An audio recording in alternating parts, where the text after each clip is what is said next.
Chapitre 6 Les nouveaux commandements, géniocratie. Le lendemain, je le rencontrai de nouveau et il parla. Tout d'abord, voyons l'aspect politique et économique. Quel genre d'hommes permet à l'humanité de progresser? Les génies. Il faut donc que votre monde revalorise les génies et leur permette de diriger la Terre. Vous avez eu successivement au pouvoir les brutes, qui étaient supérieurs aux autres par la force musculaire, les riches, qui avaient les moyens d'avoir beaucoup de brutes à leur service, et les politiciens, qui ont pris au piège de leurs espoirs les peuples des pays démocratiques, sans parler des militaires qui ont basé leur réussite sur une organisation rationnelle de la brutalité. Le seul type d'homme que vous n'ayez jamais placé au pouvoir, c'est justement celui qui fait progresser l'humanité, qu'il découvre la roue, la poudre, le moteur à explosion ou l'atome. Le génie a toujours fait bénéficier de ses inventions le pouvoir d'hommes moins intelligents que lui, utilisant souvent des inventions pacifiques à des fins meurtrières. Il faut que cela change.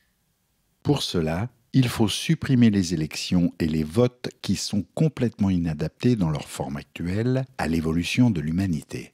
Les hommes sont tous les cellules utiles d'un immense corps qui s'appelle l'humanité. La cellule du pied n'a pas à dire si la main doit ou non prendre un objet. C'est le cerveau qui doit décider, et si cet objet est bon, la cellule du pied en profitera. Elle n'a pas à voter puisqu'elle est faite pour faire avancer l'ensemble dont fait partie le cerveau et n'est pas capable de juger si ce que la main peut prendre est bon ou mauvais. Les votes ne sont positifs que quand il y a égalité de connaissances et de niveau intellectuel. Copernic fut condamné par une majorité de gens incapables parce qu'il était seul à avoir un niveau suffisant pour comprendre. Et pourtant la Terre n'était pas le centre du monde comme le croyait l'Église, elle tournait bien autour du Soleil. Quand la première voiture a roulé, si on avait fait voter tout le monde pour savoir si on devait autoriser les voitures ou les interdire, la réponse des gens qui ignoraient tout de l'automobile et s'en moquaient aurait été négative et vous rouleriez toujours en voiture à cheval. Comment changer tout cela? Vous avez maintenant des psychologues qui sont capables de créer des tests d'évaluation de l'intelligence et de l'adaptation de chaque individu. Il faut que dès l'enfance, ces tests soient appliqués systématiquement afin de définir l'orientation des études du sujet et qu'au passage, à l'âge où l'individu devient responsable, on délimite finalement son coefficient intellectuel qui sera marqué sur sa carte d'identité ou d'électeur. Ne seront éligibles à quelque poste public que ce soit que les individus ayant un coefficient intellectuel supérieur de 50% à la moyenne et ne pourront être électeurs que ceux ayant un coefficient intellectuel supérieur de 10% à la moyenne. Beaucoup de vos hommes politiques actuels ne pourraient plus exercer leurs fonctions si cela existait aujourd'hui. C'est un système tout à fait démocratique. Il est des ingénieurs qui ont une intelligence inférieure à la moyenne, mais qui ont beaucoup de mémoire et ont passé des tas de diplômes grâce à cela, et il y a des ouvriers ou des paysans, même pas spécialisés, qui ont une intelligence de plus de 50% supérieure à la moyenne. Ce qui est inadmissible actuellement, c'est que la voix de ce que vous appelez vulgairement un con vaille autant que celle d'un génie qui a mûrement réfléchi de quelle façon il allait voter. Dans certaines petites villes, les élections sont remportées par celui qui a offert le plus d'apéritifs, et pas par celui dont les projets sont les plus intéressants. Donc au départ, droit de vote réservé à l'élite intellectuelle, à ceux dont le cerveau est le plus apte à réfléchir et à trouver des solutions à des problèmes. Ce ne sont pas forcément ceux qui ont fait beaucoup d'études. Il s'agit de placer le génie au pouvoir, vous pouvez appeler ça la géniocratie. Chapitre 6 Les nouveaux commandements, humanitarisme. Deuxième point. Votre monde est paralysé par le profit et le communisme ne parvient pas à donner aux hommes une carotte suffisante pour qu'ils aient envie de faire des efforts et de progresser. Vous naissez égaux, cela aussi est dans les écrits bibliques. Le pouvoir doit vous faire naître à peu près égaux en fortune.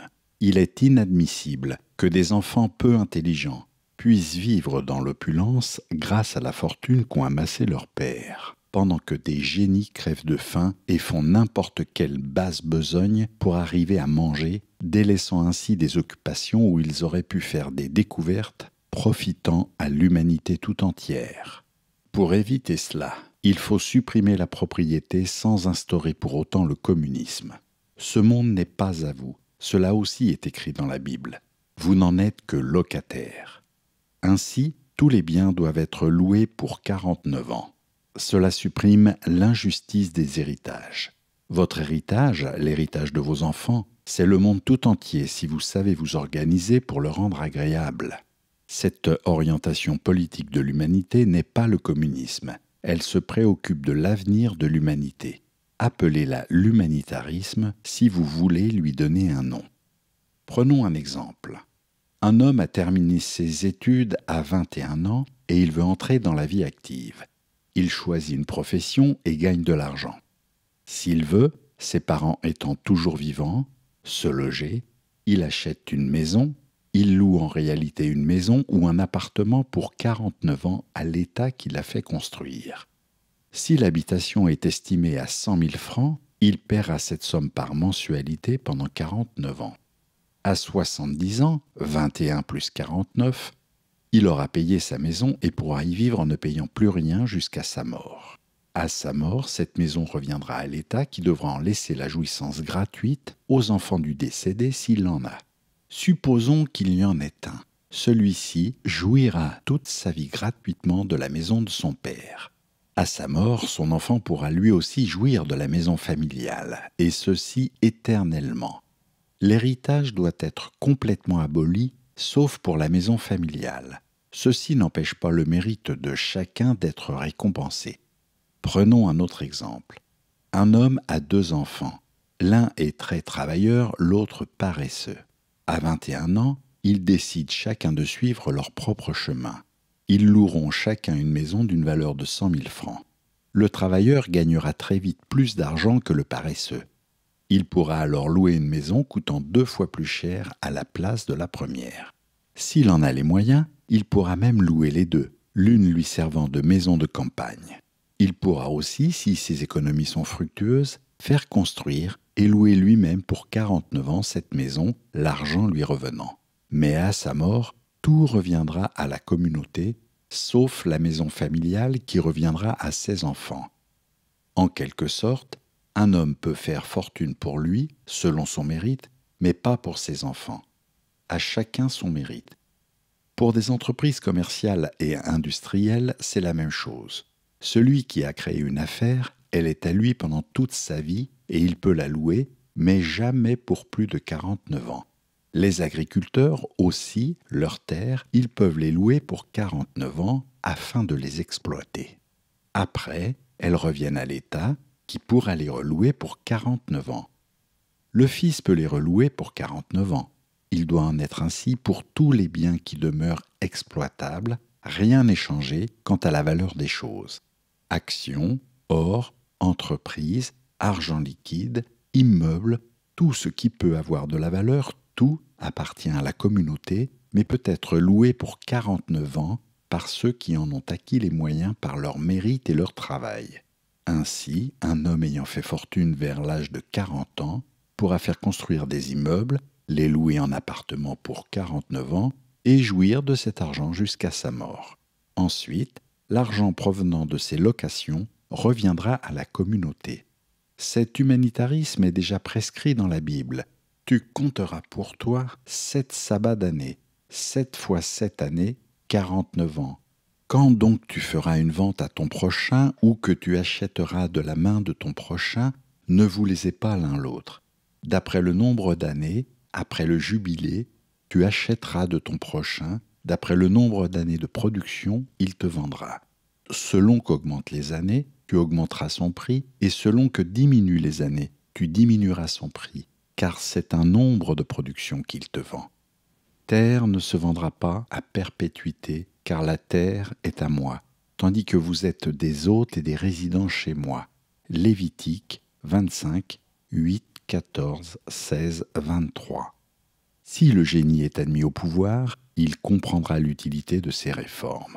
Vous devez également faire en sorte que toutes les nations de la terre s'allient pour ne plus avoir qu'un seul gouvernement. Chapitre 6. Les nouveaux commandements, gouvernement mondial. Ce qui vous permettra d'y arriver, c'est la création d'une nouvelle monnaie mondiale et d'une langue unique. On ne parle plus l'auvergnat à Clermont-Ferrand, on ne parlera plus le français à Paris bientôt, ni l'anglais à Londres, ni l'allemand à Francfort. Vos scientifiques et vos spécialistes des langues doivent s'unir et travailler pour créer une langue nouvelle, inspirée de toutes et rendue obligatoire dans les écoles du monde entier comme deuxième langue. Pour la monnaie, c'est la même chose. La valeur mondiale ne peut être ni le franc, ni le dollar, ni le yen, mais une nouvelle monnaie créée pour les besoins de la Terre tout entière, sans léser un peuple qui se demanderait pourquoi on a choisi celle d'un autre pays au lieu de la sienne. Enfin, le détonateur nécessaire à une telle union est la suppression du service militaire, qui n'apprend que des choses servant l'agressivité aux jeunes hommes et la mise au service de l'ordre public des militaires de carrière. Cela doit intervenir dans tous les pays en même temps, gage indispensable de sécurité. Chapitre 6. Les nouveaux commandements, votre mission. Comme je vous l'ai déjà dit, nous savons que notre venue officielle accélérerait bien des choses. Mais nous attendrons pour cela de voir que les hommes ont vraiment envie de nous voir venir, qu'ils nous aiment et nous respectent comme des pères que nous sommes, que nos engins ne soient pas menacés par vos forces guerrières destructrices. Pour arriver à cela, clamez à travers le monde que vous m'avez rencontré et répétez ce que je vous ai dit. Les sages vous écouteront. Beaucoup vous prendront pour un fou ou un illuminé, mais je vous ai expliqué plus haut ce qu'il faut penser des majorités imbéciles. Vous savez la vérité et nous resterons en rapport avec vous par télépathie pour vous redonner confiance et vous donner des informations supplémentaires si nous trouvons cela nécessaire.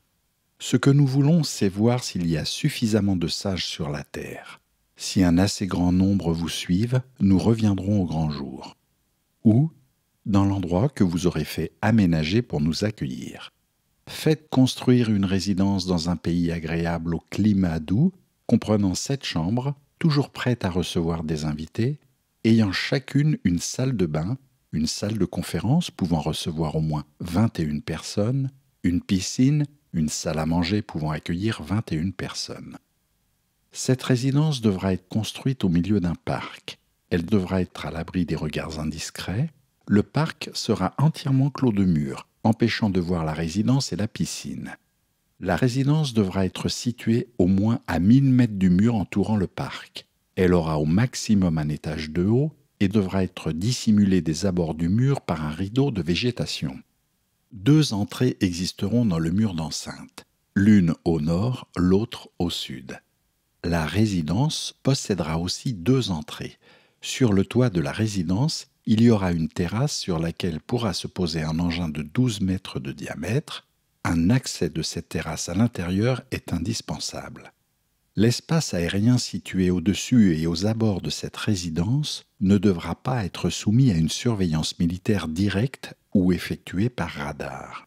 Vous essaierez d'obtenir que le terrain où s'établira cette résidence, si possible plus vaste qu'il est prescrit, soit considéré comme terrain neutre par les nations et par le pays où il aura été choisi au titre de notre ambassade terrestre. Vous pourrez vivre avec votre femme et vos enfants dans cette résidence qui sera placée sous votre direction et vous pourrez y avoir des serviteurs et des invités que vous aurez choisis. Toutefois, la partie contenant les 7 chambres devra être située immédiatement sous la terrasse d'accès et séparée des lieux utilisés par les hommes par une épaisse porte métallique, fermée en permanence et pouvant être verrouillée de l'intérieur. Un sas d'aseptisation devra être construit à l'entrée de la salle de conférence. Le financement de cette réalisation sera possible grâce à l'aide que vous obtiendrez de ceux qui croiront en vous, donc en nous, et qui seront donc sages et intelligents. Ceux-ci seront récompensés quand nous viendrons. Tenez un fichier de ceux qui contribueront financièrement à la réalisation, si modeste que soit leur contribution, à l'édification ou à l'entretien de cette résidence, et prenez à travers le monde, dans chaque nation, un responsable de la divulgation de la vérité permettant aux gens de s'unir pour la répandre. Faites, près de la résidence, sur une montagne, venir du monde entier tous les ans les gens qui souhaitent nous voir venir après avoir pris connaissance de ces écrits. Qu'ils soient le plus grand nombre possible et faites-leur penser à nous, souhaitez intensément notre venue. Quand ils seront assez nombreux et qu'ils auront assez intensément envie de nous voir, sans mysticisme religieux, en hommes responsables mais respectant leur Créateur, nous viendrons au grand jour et nous donnerons aux hommes de la terre notre héritage scientifique. Si les tempéraments guerriers sont réduits à une totale impuissance dans le monde entier, cela se produira. Si l'amour de la vie et de l'humanité pour nous, et donc pour elle-même, est assez fort, oui, nous viendrons au grand jour. Nous attendrons. Et si l'homme demeure agressif et progresse d'une façon dangereuse pour les autres mondes, nous anéantirons cette civilisation et les points où elle conserve ses richesses scientifiques, et ce seront de nouveau Sodome et Gomorrhe, en attendant que l'humanité soit digne, moralement, de son niveau scientifique. L'avenir de l'homme est entre ses mains, et la vérité est entre les vôtres. Répandez-la à travers le monde et ne vous découragez pas. Nous ne vous aiderons jamais ouvertement, ni de quelque façon qui puisse servir de preuve aux sceptiques, le scepticisme allant souvent de pair avec l'agressivité. Les intelligents vous croiront, car ce que vous allez dire n'a rien de mystique. Cela est important pour nous. Que l'on vous croie sans preuve matérielle nous prouve plus que toute autre chose que l'on est intelligent et donc digne de recevoir de nous l'héritage scientifique. Maintenant, allez. Vous ne serez pas oubliés si vous triomphez durant votre vie terrestre et même après, si nous devons attendre vos descendants pour venir, car scientifiquement, nous pourrons vous faire revivre ainsi que tous ceux qui auront mené les hommes sur la voie du génie humain, avec l'amour des créateurs pour guide, à la condition que leurs restes soient conservés dans des tombeaux. Notre seule aide se bornera à apparaître dès à présent de plus en plus fréquemment afin de sensibiliser les gens aux problèmes et de leur donner envie de prendre connaissance de la vérité que vous leur transmettez. Progressivement, grâce à des apparitions de plus en plus fréquentes, nous arriverons à ce que l'opinion publique soit sensibilisée et à ce que nos apparitions ne déclenchent plus une adoration stupide, mais un désir profond de rentrer en rapport avec nous pour les populations. Votre mouvement, vous l'appellerez le mouvement raélien.